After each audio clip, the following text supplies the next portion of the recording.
Hello friends, नमस्कार। मैं हूं भरत। अपनी यूट्यूब चैनल पर मैथ्स, रीजनिंग और बीजा विषयों पण शामिल है। हाल में आपने मैथ्सनो अभ्यास रनिंग है, तो चलो मित्रों आपने मैथ्सना नवा टॉपिक विषय चर्चा करीशुं। तो मैथ्सनी अंदर आज जोईशुं आपणे मित्रों नफो खोट, एने इंग्लिश में प्रॉफिट एंड लॉस कहेवाय छे। बरोबर मित्रों, आज आपने नफो खोट एटले शुं एनी सौप्रथम आपने प्राथमिक माहिती ज मेळववाना छे। बरोबर, अने नफो खोट आपणा माटे बहु ज इम्पोर्टન્ટ चेप्टर है। दरेक एग्जाम, दरेक लेवलनी एग्जामनी अंदर आनी अंदरथी प्रश्न पूछाय ने पूछाय छे। बरोबर मित्रों, क्लास 1 लेवलनी होय के क्लास 2 लेवल, क्लास 3 लेवल, दरेक लेवल में 100% प्रश्न पूछाय ने पूछाय। तो आपणा माटे आ चेप्टर बहु ज उपयोगी है। तो आ चेप्टरनी अंदर आवता 10 થી 20 जेटली प्रकारना दाखला है, तो दरेक आपने संपूर्ण चेप्टर लेवाना है। आखू संपूर्ण चेप्टर आपने लेवाना है। बरोबर मित्रों, तो आज आपने खाली प्राथमिक माहिती मेळवीशुं। प्राथमिक माहिती तो नफो अने खोट एटले शुं। तो नफो एटले जो मित्र कोई वेपारी पोतानी मूळ किंमत एटले के 500 रुपयानी वस्तु खरीदे छे, हवे आ वस्तु एने 600 रुपयामां कोई व्यक्तिने आपे छे। बराबर, तो एने 100 रुपयानो नफो थयो कहेवाय। अने खोट एटले तो जो एनी मूळ किंमत 500 छे अने ए वस्तु बीजा व्यक्ति ने ये 400 रुपया में वेचे छे, तो एमां एने 100 रुपयानी खोट जाय छे। बरोबर मित्रों, तो आनी अंदर आ दाखलानी अंदर आवता महत्वना शब्दों आपने जोईशुं।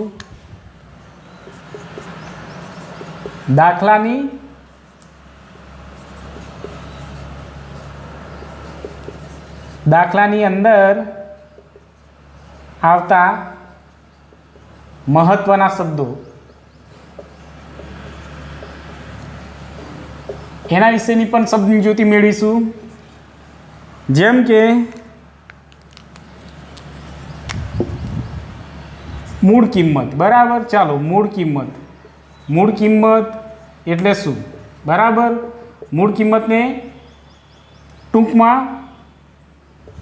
आ रीतना मूकी वंचाय छे। बरोबर, अने खरीद किंमत एटले शुं।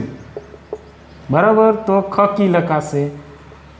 जो मित्रों मूळ किंमत अने खरीद किंमत एक ज छे। बरोबर, मूळ किंमत ने ज खरीद किंमत कहेवाय छे अने खरीद किंमत ने मूळ किंमत कहेवाय छे। बरोबर मित्रों, हवे खरा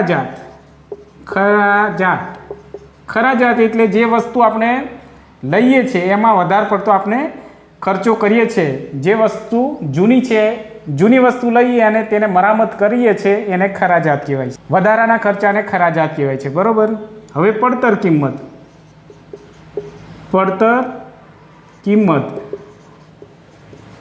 किंमत एटले जो मित्रों मूळ किंमत अने खरा जात बंने मळीने कुल खर्चो थाय एने आपणे पड़तर किंमत कहेवाय छे। बरोबर, एने पकी कहेवाय। अने वेचाण किंमत तो वेचाण किंमत ने आपने टूंक में वेकी तरीके ओळखीशुं। तो जो मित्रों आ जे शब्दों है आने आपने एक उदाहरण द्वारा समझीशुं, जेथी तमने सौथी वधु ख्याल आवशे। बरोबर, तो चालो एक उदाहरण लईए आपने।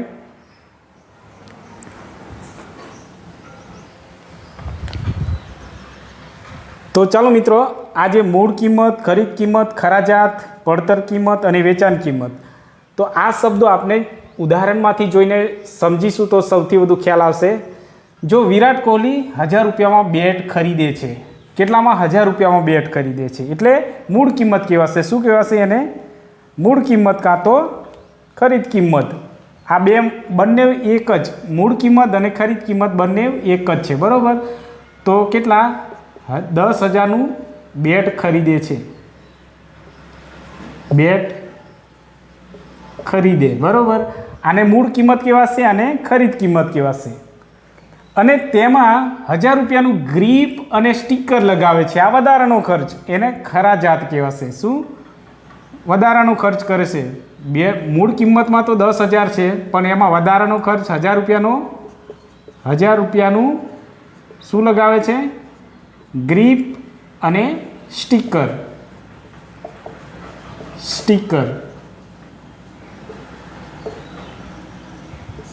तो आज एने खराजात किंमत कहेवाशे। शुं कहेवाशे? खराजात। वधारे पड़तो खर्चो करे छे एने खराजात कहेवाशे। बरोबर, મૂળ કિંમત એને 10,000માં બેટ લીધું છે, એ મૂળ કિંમત કાં તો ખરીદ કિંમત કહેવાશે. હવે બીજી જગ્યાએ જઈને એને કાં તો તે જ દુકાનમાં એને એક સ્ટીકર અને ગ્રીપ 1000 રૂપિયાનું લગાવે છે, તો એ ખરાજાત કહેવાશે. બરાબર. હવે ખરાજાત પછી પડતર કિંમત, તો મૂળ કિંમત બરાબર 10,000 પ્લસ પડતર કિંમત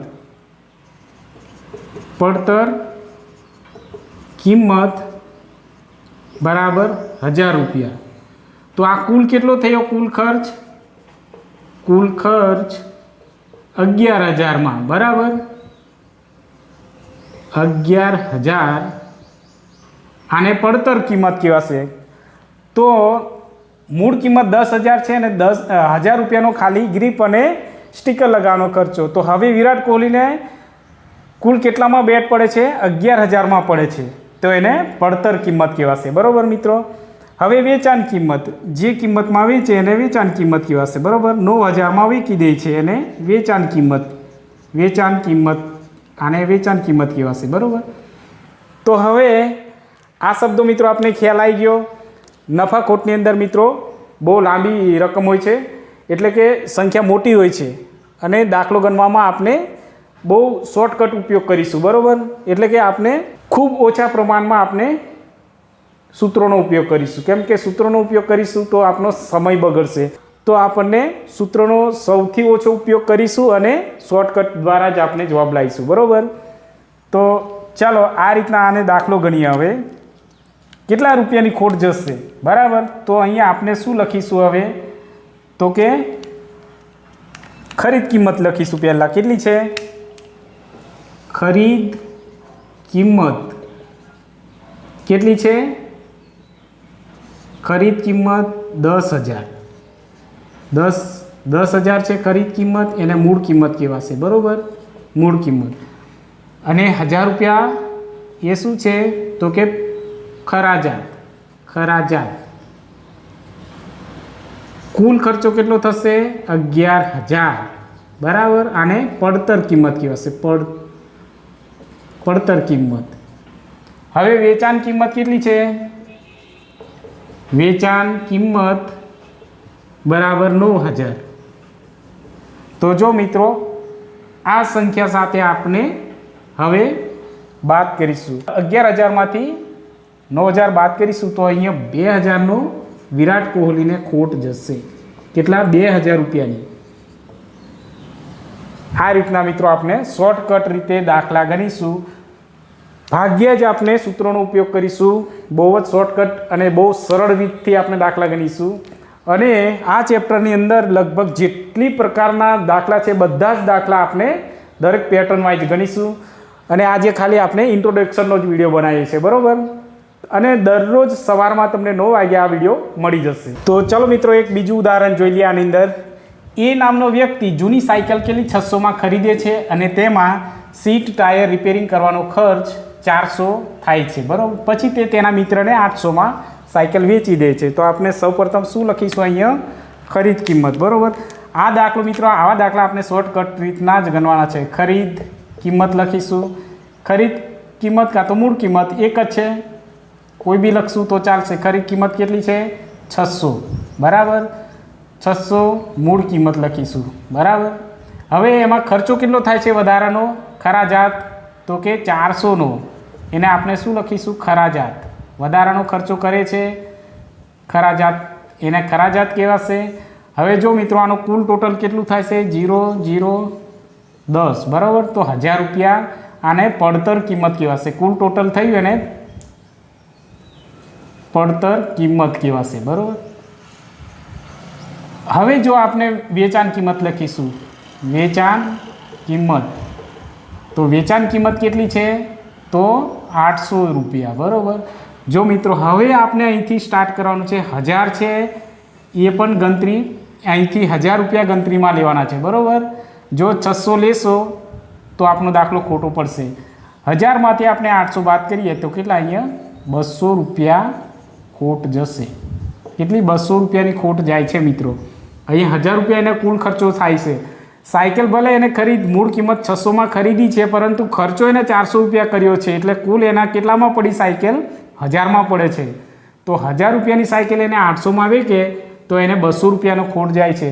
જો મિત્રો એવું ના કરી દેતા કે 600માં ખરીદી છે ને 800માં એ વેચે છે તો એને 200નો ફાયદો થાય છે, એવું નહીં, પણ એની પાછળ જે ખર્ચો થયો છે એ પણ લખવું પડશે, બરાબર. જો એ રીતના એક સાદું ઉદાહરણ લઈએ, બરાબર. ચાલો 40 રૂપિયાની પેન 40 રૂપિયાની પેન 50માં વેચીએ, 50માં વેચે તો નફો કે ખોટ? નફો કે ખોટ? તો જો મિત્રો આ ઉદાહરણ આપણે જોઈએ, આની અંદર કોઈ પડતર કિંમત કે ખરાજાત છે નહીં, ખાલી સાદી કિંમત છે. તો આપણે શું લખીશું? 40 રૂપિયા એ ખરીદ કિંમત. ખરીદ કિંમત કેટલી છે? 40, બરાબર. અને વેચાણ કિંમત કેટલી છે? વેચાણ કિંમત તો 50. તો અહીંયા વધારાનો કોઈ ખર્ચો નથી, ખરાજાત નથી, એટલે આપણે પડતર કિંમત એવું લખતા નહીં. તો ડાયરેક્ટ જ આપણે શું કરીશું? અહીંયા 40 રૂપિયા અને 50, તો અહીંયા શું 10 રૂપિયા એને નફો થશે, બરાબર. ડાયરેક્ટ આપણે ખ્યાલ આવી જાય છે. તો આ રીતના છે મિત્રો. હવે પછી પેટર્ન 1 અને પેટર્ન 2 લઈશું. તો ચાલો મિત્રો, આપણે આ નફો ખોટનું આ ખાલી ઇન્ટ્રોડક્શન જ છે, ઇન્ટ્રોડક્શનનો વિડીયો છે. હવે કાલે સવારમાં આપણે 9 વાગે તમને વિડીયો મળી જશે પેટર્ન 1 અને પેટર્ન 2. એ રીતના દરરોજ તમને જેટલી પેટર્નો છે, જેટલી પ્રકારના દાખલા છે નફો ખોટના, દરરોજ તમને સવારમાં 9 વાગે મળી જશે મિત્રો, બરાબર. તો હવે અને જો મિત્રો અમારો વિડીયો તમને પસંદ આવે તો લાઇક અને શેર કરજો, તેમાં સબસ્ક્રાઈબ કરવાનું ભૂલતા ના મિત્રો. Thank you.